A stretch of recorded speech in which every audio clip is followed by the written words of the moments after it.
Hey, everybody. Welcome back to the Everyman's Odyssey podcast, where we explore the challenges and values of authentic masculinity through sharing stories and ideas. I'm your host and founder of the podcast, Cole McClure. So, in light of the new year, I wanted to take some time and discuss the idea of resolutions and making changes to better ourselves. A lot of times, that approaching the new year and going into the new year is a time where we reflect and kind of score ourselves at the end of the year and see where we've really fallen short, or maybe where we've gotten off track with our dreams or something that we told ourselves we were going to do differently. And so then we take this time during the new year to recommit to those things and set a goal for ourselves. So for instance, in 2024, I'm going to do this. I'm going to start a podcast. I'm going to run a marathon. I'm going to give up smoking, whatever it is. We typically find ourselves in a spot where we realize a change that we want to make. Unfortunately, more often than not, those plans and those dreams and those resolutions, they fail. They most of the time never even get off the ground, let alone gain any sort of momentum. I believe there's a statistic that says 80% of all New Year's resolutions are abandoned by the end of January. And that's sad, but honestly entirely believable, because we don't tend to give much thought to the process. We identify a problem and we set the solution as the goal. I eat too much junk food. So come January 1st, this next year, I will never eat junk food again. You've identified the problem and you've set a pretty good goal for yourself. But you didn't take the time to establish how that's going to be accomplished. And I think that's where most people fall short, is wanting these high goals and wanting the best for themselves, but not preparing a way to achieve that.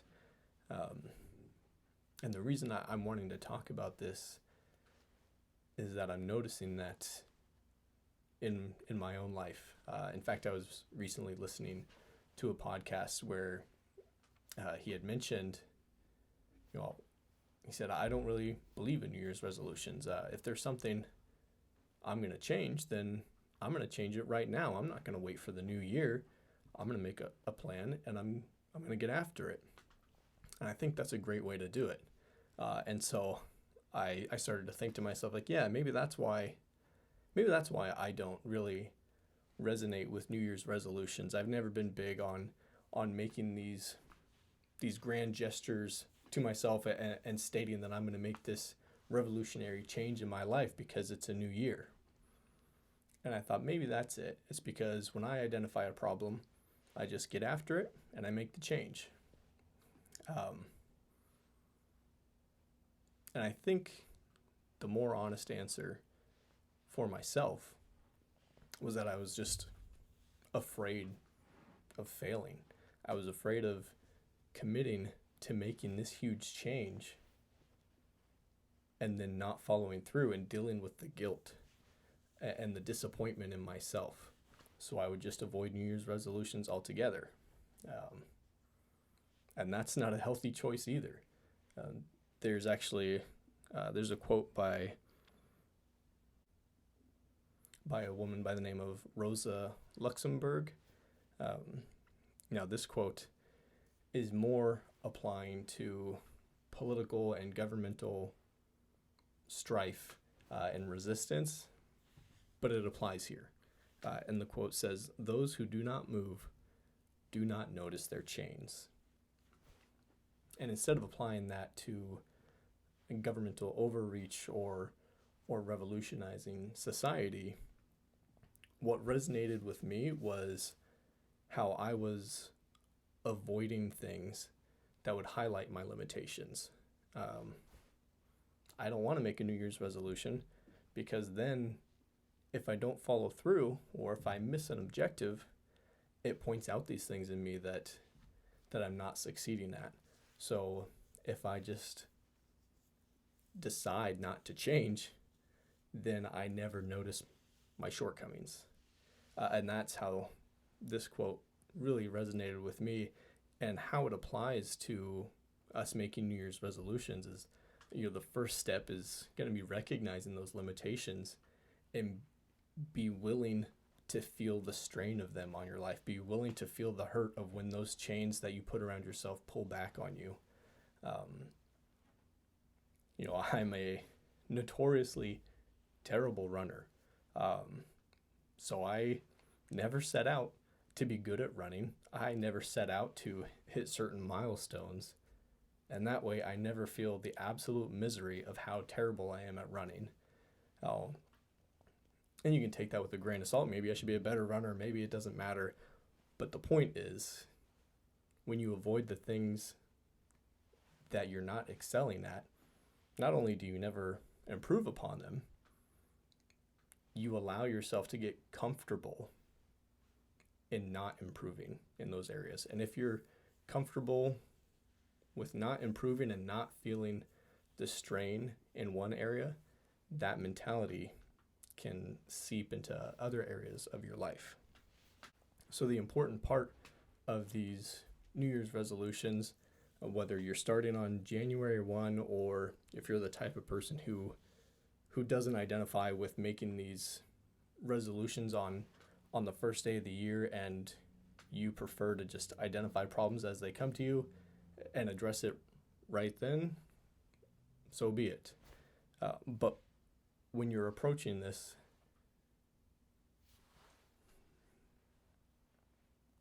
there is a process for making a decision and making a plan that'll put you on a path to success. And there's really two phases of this decision making. There is the strategizing phase, where you are looking at a high level, you have the end goal in mind, and you envision yourself getting there. And then there's the more tactical, day by day, on the ground decisions, where you're not just thinking about, a year from now what you're going to accomplish. You're thinking about what you're going to do today to get yourself closer to that goal. And both are absolutely necessary if you want to succeed. If you stay in this strategizing phase, you will make little to no progress because you aren't in the moment making decisions and moving forward. You're constantly just looking at the big picture, which can be kind of fuzzy from up there. You got to get down into the nitty gritty and identify smaller objectives that you can actually take individual actions on. But once you jump down from there and you're in the thick of it and you are grinding every day towards your goal, if you don't ever take that step back and reevaluate your position and see where you're at along the path to your end goal,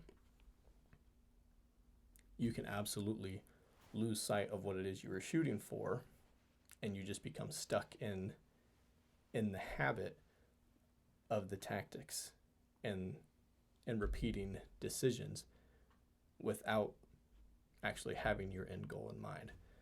So you can't really succeed with one and not the other. And there's this great quote from Sun Tzu that says, "Strategy without tactics is the slowest route to victory, and tactics without strategy is the noise before defeat." And I love what he says there because it points to exactly what I'm saying. It's saying that if you just strategize without having these lower level tactics and on the ground decisions and actually making sure that you're doing something beyond thinking about your goals, you may get there eventually, but it's a terrible way to do it, and you're going to make yourself wait and suffer a lot more than you had to. On the flip side, tactics without strategy, he says, is the noise before defeat. And I love that picture of it just being the noise before your failure. It's busy, it's active, it's aggressive. You constantly have a lot going on, and you feel like you're making a lot of progress because you're always doing something. You're so busy, you must be getting closer. But really, you're just getting closer to burning yourself out and never reaching your goal. So having a balance between the two is absolutely pivotal to achieving the goals that you're setting for yourself. And an important part of striking the balance between these two things is identifying where your own weaknesses lie. Some people are more prone to get caught up in the big picture strategizing phase, and they'll overthink things and never act. So you'll get through the first 6 months of the year planning out your New Year's resolution and realize you haven't started, and then you could feel so defeated that you save it for next year, never having taken a single step. On the other hand, you may be prone to being so eager to jump into it that, again, you didn't make a plan at all. So then when any sort of inconvenience or hiccup comes, that kind of throws you off how you thought maybe you were going to get there. Now you're stuck. You don't know how to overcome obstacles because you hadn't prepared for it. So identifying which one of those is your main problem and figuring out how you're going to overcome that is an important part of the process. And in fact, I was thinking about this and trying to identify for myself where's my area of weakness. And it turns out I've got a weakness for both. So when it comes to getting stuck in the strategizing phase, it immediately made me think of how I prepared for launching this podcast. I had researched for months and months and months about how you use social media. How do you come up with the name for a podcast? How do you come up with the logo? How do you come up with ideas to keep talking about things over and over again? How do you get people engaged? And I just thought that if I planned everything out perfectly and became an expert on the topic without ever actually doing it, then once I decided to move, I would be prepared. I would have the best equipment before I even started. I would have, a year's worth of content ready to go, and then it would be successful. And so for nearly 2 years, like I've mentioned before, I strategized. Never took any sort of action. I felt like when I took another page of notes that I was just a little bit closer to getting to my goal. But really, I was just procrastinating, most likely because I was intimidated. And I strategized so much that I built this task up in my mind to be monumental and so intimidating that the only thing I knew how to do was strategize more, thinking that if I just kept doing it, I would reach this point where I felt, okay, now everything's going to be fine. And the reality is, you can't wait for that assurance that everything is going to work out perfectly, because nothing works out perfectly. You have to just be willing to fail. You have to be willing to suck at something when you're trying something new. So that's what I learned about myself in this process, is understanding how I can get stuck in that strategizing phase to the point that it becomes intimidating to ever take any sort of action.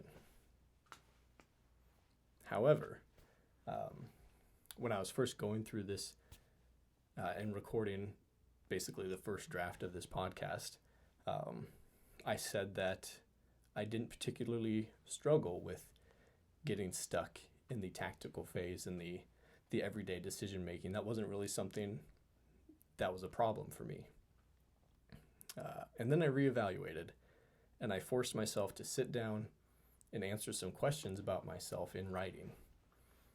And I absolutely am prone to struggling with both. So I had to think of an example of where have I struggled with these tactical decisions and losing sight of the big picture. And it made me think of, in 2019, I was hired by a police department, which was something that I had been trying to do for a long time, and I was really excited. It wasn't a sworn police officer position, but it was my foot in the door. I was so excited to be part of this department, and I was doing really good work. And then as time went on, it became apparent that, you know what, this department probably isn't going to pick me up for a recruit position and pay to send me to academy to be a police officer, which is what I really wanted. So, head down. What's the next decision? Okay, well, I need to prepare to go to academy and pay my own way through. So that's what I'm going to do. And shortly before that academy was supposed to start, I got injured on the job at work. And not only does that take away my ability to go to the police academy, it took away my ability to maintain my position at that department at all. And so after multiple surgeries and long drawn out recoveries, and having to leave that department that I had originally planned on staying with long term, I just kind of floundered for a little bit and felt lost, and then just kicked into this survival mode. You know, what's the next decision that I got to make to put food on the table? What's the next decision that I have to do to make sure that there's something in the bank account? What's the next thing that I have to do to feel okay, to feel like I have some sort of control over this situation? And so the big picture was out the window. You know, I just had my head down. Every single day was just about getting through that day. And so I got stuck in this loop of survival-based decisions, just spinning my wheels. And it took me a long time to realize that that's what I was doing. And so I would go from task to task, you know, little side job, delivering groceries, delivering DoorDash, working here, working there, get this temp job, and just keep going. And eventually, if I just keep making these decisions over and over again, path of least resistance, take the next step one after the other, eventually I'll be able to lift my head and see that I've arrived, right? No, it turns out I had lost sight of where I was going completely. So I had to take a step back and reevaluate and think, you know, what am I doing? What is it I want for my life? What does our family want out of life? And how are we thinking we're going to get there? Instead of just thinking, how am I going to put gas in the tank? You have to be able to think beyond that. You have to take care of those decisions. You have to make those decisions every day. But you also absolutely have to be able to look at where you're headed. You have to look down the road. My dad would always remind me when I was learning to drive, don't just fixate on the car in front of you. Don't just be ready to react to the first thing that's closest to you. You have to look down the road, 5, 6, 7 cars, and see what's coming. Be prepared. Don't just react once it gets there. And so that's, you know, another weakness that I've experienced as well is knowing that I can get stuck in both.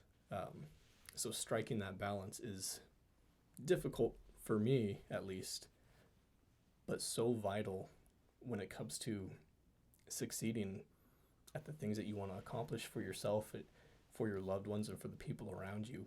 You need to be able to do both big picture strategizing and quick decision making that is effective.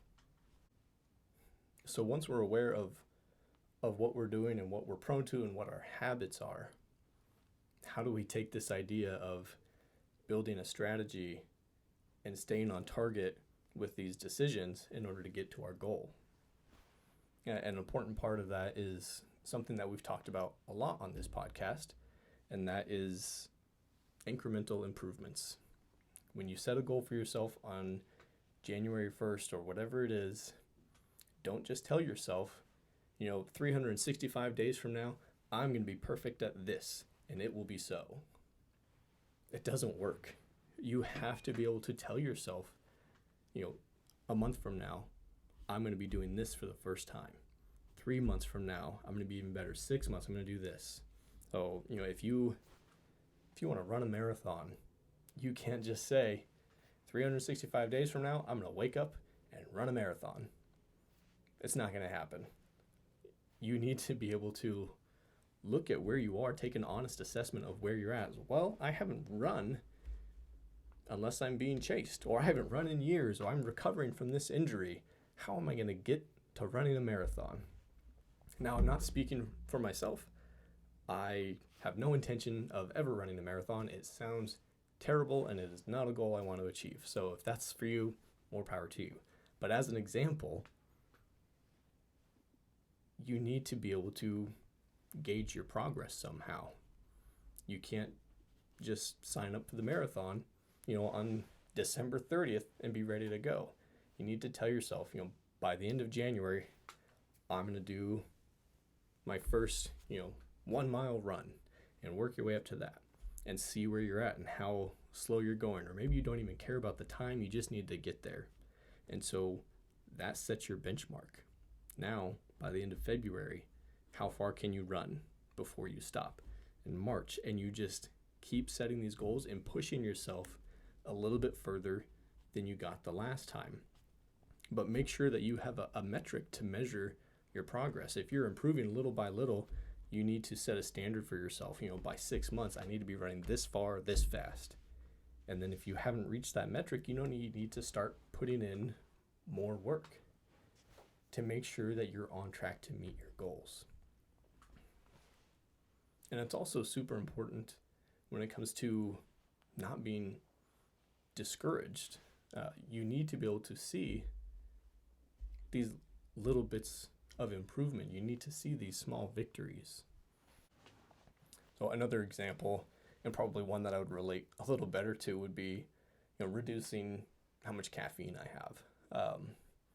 If you're maxed out at 400 or 500 milligrams of caffeine every single day, maybe more, and you feel like you don't want that chemical to have such a control over your behavior or your attitude or your energy in life, and you want to do better for yourself and you want to be healthier and you want to cut back on that, you can't just, pound 3 Red Bulls December 31st and then tell yourself, I'm never going to have caffeine again. Maybe, there are people who do that and just cold turkey, never touch it again, you're good. But for your own sake and for the sake of your success, have some grace with yourself, have some honesty, and set goals along the way. If you're having 3 energy drinks a day on December 31st, try and cut back to 1 a day as you start out and deal with the repercussions, because it will be hard to cut back on something like that and get through dealing with 1 a day. And once that becomes manageable, you go down to, 3 a week, and you work your way back from there. But you're setting goals for yourself where you're constantly improving, not just, here I go, and if I mess up, I have now failed, I haven't reached my goal, and the whole year is a wash at that point. That's not what you want. So setting multiple short-term measurable goals that you can achieve that are still challenging for you is an integral part of obtaining this long-term success and permanent change and improvement in your life. Now, the other thing is, where do the other people in your life come into play in these decisions? And there's this funny contradiction, because there's 2 schools of thought and both are right somehow.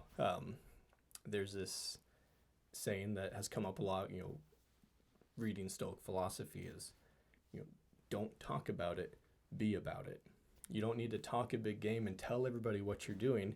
You need to put your head down and make the progress and let them see the changes. Don't just let them hear about the changes that you're intending to make. So you don't need everybody, on social media to know about these changes. You don't need everybody in your contacts list to be your personal cheerleader along the way. You need to be disciplined for yourself and make the changes and let people see. And that is true. But there's also this idea of accountability. And that plays a huge role in your success as well. I know for me, when it comes to, for instance, my physical fitness. Um, this the shame is a huge motivating factor, and I mean that in the best way possible. When I can't keep up with a workout, or if somebody points out to me that, I said I was going to do this many workouts and I'm not reaching that, or I'm not even starting this program that I said I was going to do, and somebody points it out because they knew that I made that commitment, that's a big deal to me, and that is a motivating factor. But if I'm just silent and nobody knows that I even have these goals, then I am completely comfortable to quietly disregard them. And in fact, there's a scripture in Proverbs 15:22, and it says, "Without counsel, plans fail, but with many advisors, they succeed." And so that's true as well. You can make all these plans, but if you don't have anybody by your side to advise you, that you trust, and to hold you accountable and to push you along the way, odds are you're going to fail. But if you have the humility and the honesty to tell the people close to you that will make an impact on you, you tell them what you're planning, what your standards are for yourself, what your expectations are, and you admit that you need help to stay on that path, your chances of success are exponentially increased. Like, those friends and loved ones that are by your side are now force multipliers to make sure that you stay on track to get where you're going.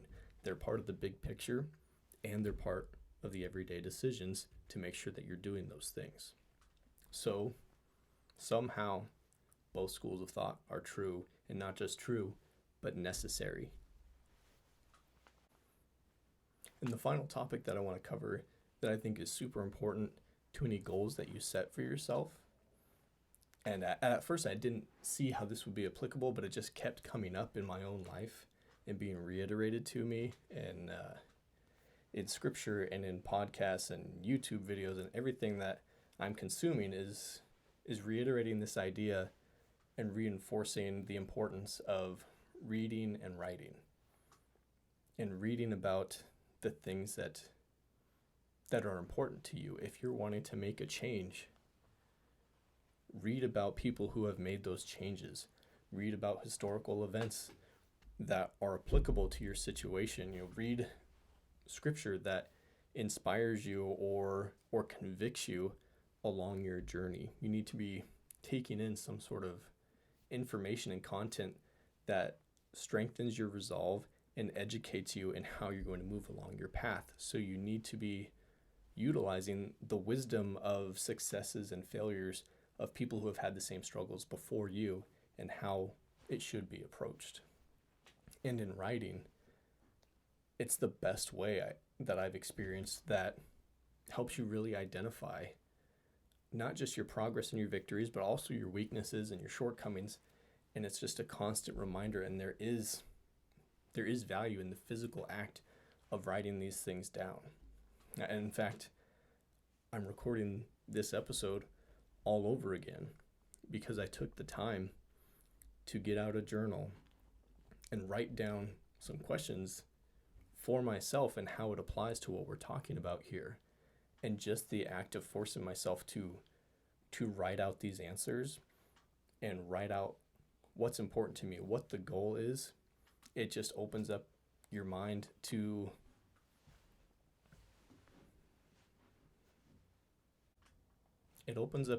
be able to evaluate where you stand, where you're going, and it really paints the picture again for your overall goals.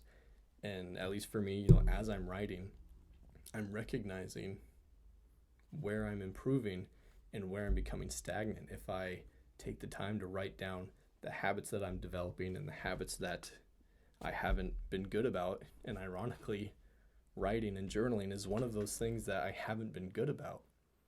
But every time I do it, it's this instant reminder of how much better I could be doing if I would only commit to writing about the things that are important to me and taking time to reflect on the things that I'm grateful for and reflect on, how I performed that day in my relationships, in my work, in my spiritual walk, taking time to write down and reflect, and not just reflecting and looking back, but write down the things that you want for yourself, and look ahead and write down your goals, and think big. Write down huge goals that you think you couldn't possibly attain, and then write again and see if you're a little bit closer, and just keep moving. So this thought of reading and writing, and the importance of education for yourself, and journaling your own path and progress, is such a huge asset to how you're going to attain your goals.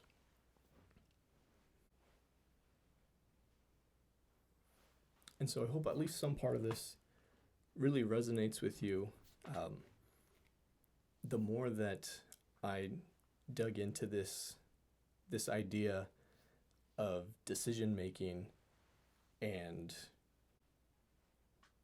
what I decided to call the resolution revolution, and how to drastically change and improve how we go about changing and improving, has been hugely beneficial for me.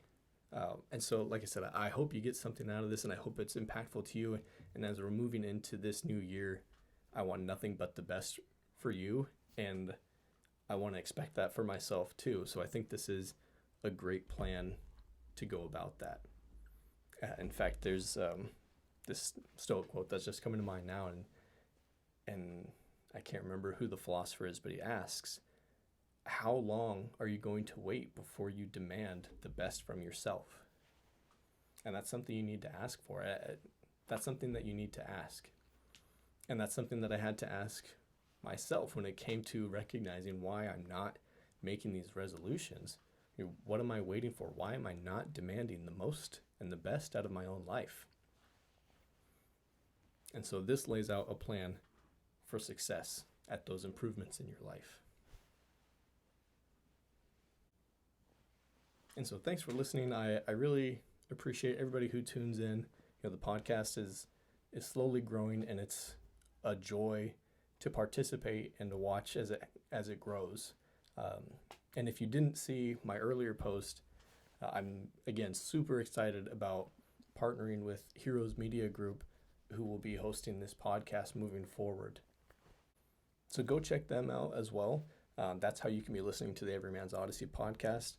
But also there's so much more on their website as well, heroesmediagroup.com. They've got podcasts, specifically for first responders. They've got podcasts about improving your marriage, improving yourself, comedy, current events, politics, whatever it is you're looking for.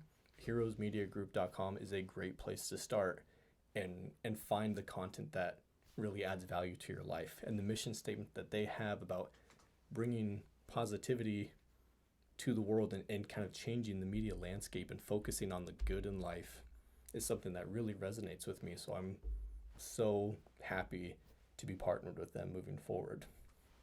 And again, you're always welcome and encouraged to check out Everyman's Odyssey on social media platforms, and you can reach out and send me a message or send me an email at everymansodyssey@outlook.com, and I would love to connect with you guys.